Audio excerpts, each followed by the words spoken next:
have an update in the Sentebale dispute. If you missed the first couple of videos where we covered the initial fallout from Sentebale's drama with Harry, I will link it for you at the top of the page. The playlist has, I think, just 2 videos on it right now, so if you'd like to catch up, you can go check it out, and this video will be on that playlist as well.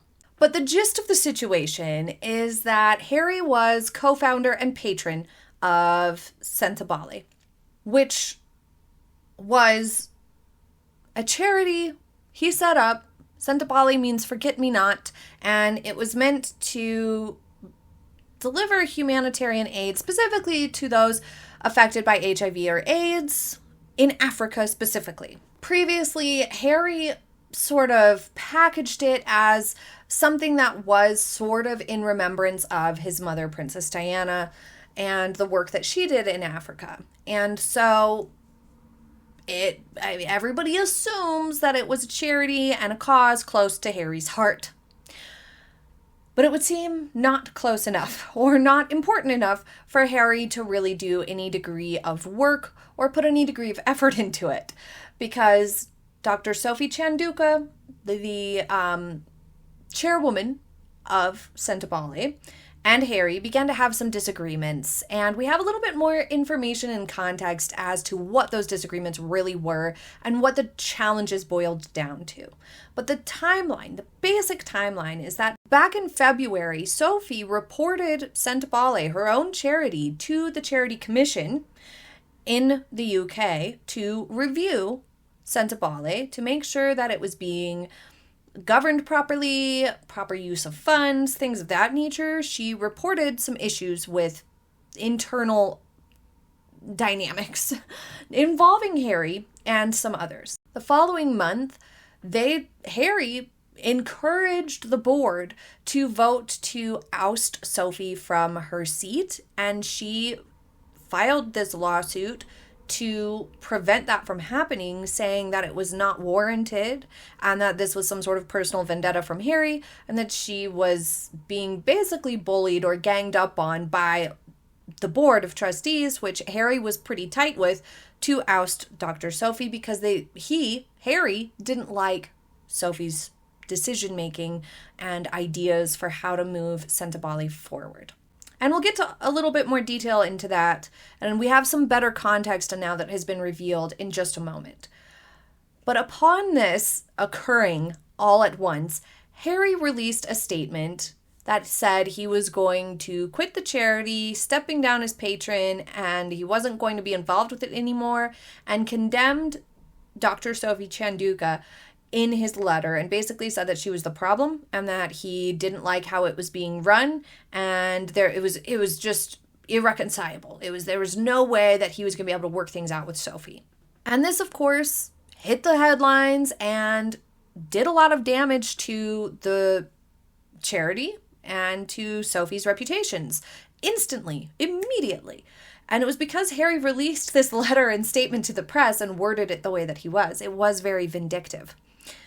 So then Sophie went around to do some interviews and put out her own statement and letter refuting Harry's allegations and giving a different side to the story and explaining some more context of what was going on.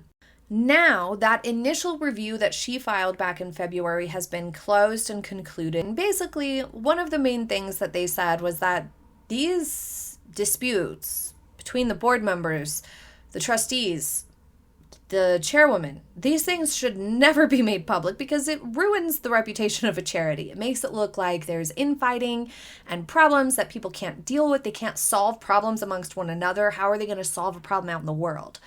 So they were, across the board, disappointed, you could say, that all of this became public and carried out on the public stage.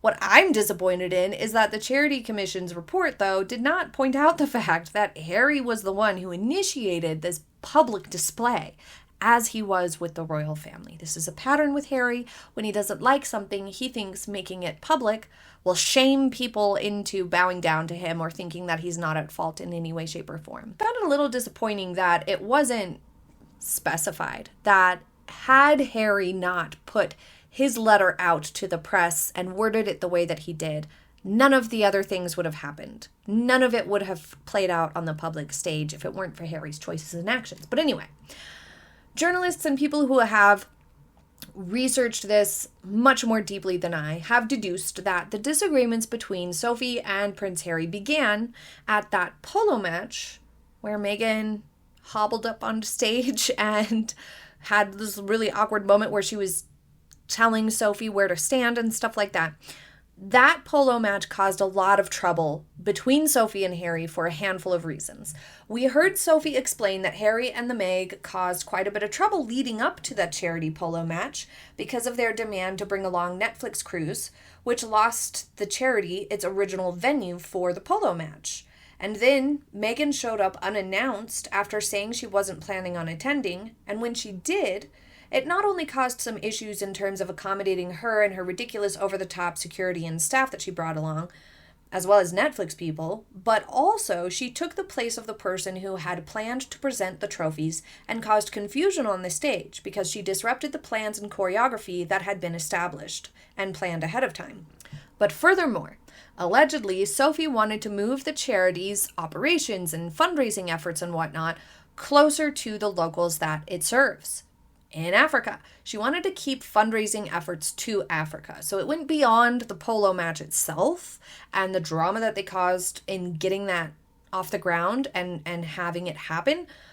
But she also felt that Harry's approach, where his only efforts were to fundraise for Sentebale outside Africa and to do elitist polo matches and things that just didn't feel very relevant or maybe weren't very productive. Maybe they weren't bringing in all that much funding.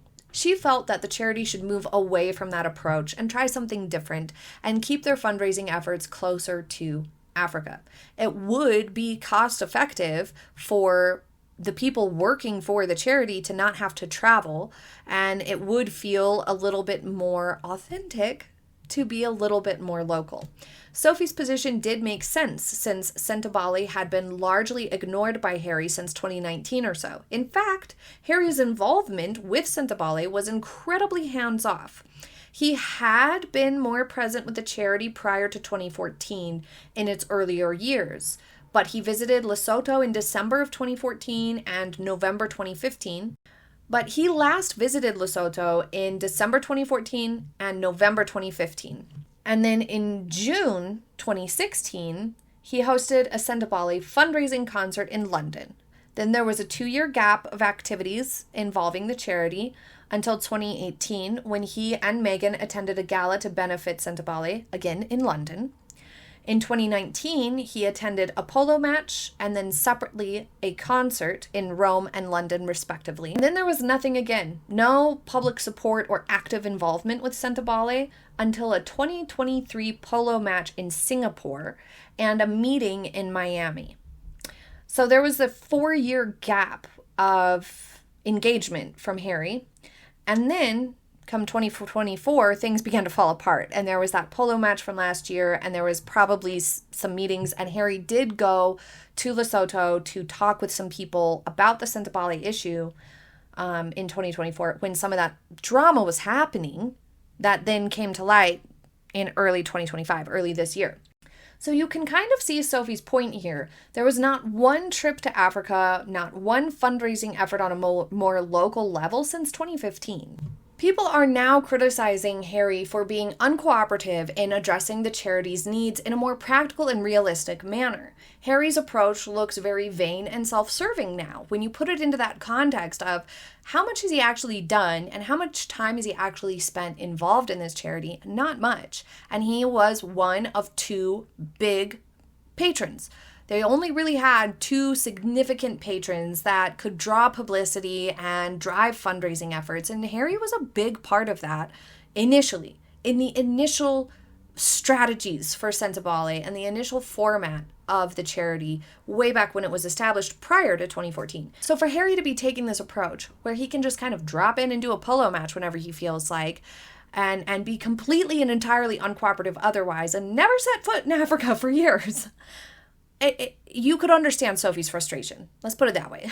She had said that she felt that Harry sort of abandoned the charity in a lot of ways and abandoned efforts to help fundraise the charity as well, particularly after he left the royal family. Maybe it was the royal family who were coordinating a lot of the things that Harry was doing for Sentebale, and nobody realized how much the royal family was coddling Harry in his responsibilities. But additionally, perhaps more importantly, if he truly cared about Sentebale and this charity that he set up as part of his honoring of his mother, Princess Diana, and her legacy and whatnot in Africa, then why did he not enter into discussions with Sophie about a better way to move forward, to work out their problems, agree to a different approach to fundraising and engagement from Harry, and strategize a way to keep the charity running smoothly? Why didn't he do that? Instead, he sort of viciously tried to oust her from her position on no grounds other than disagreeing with him.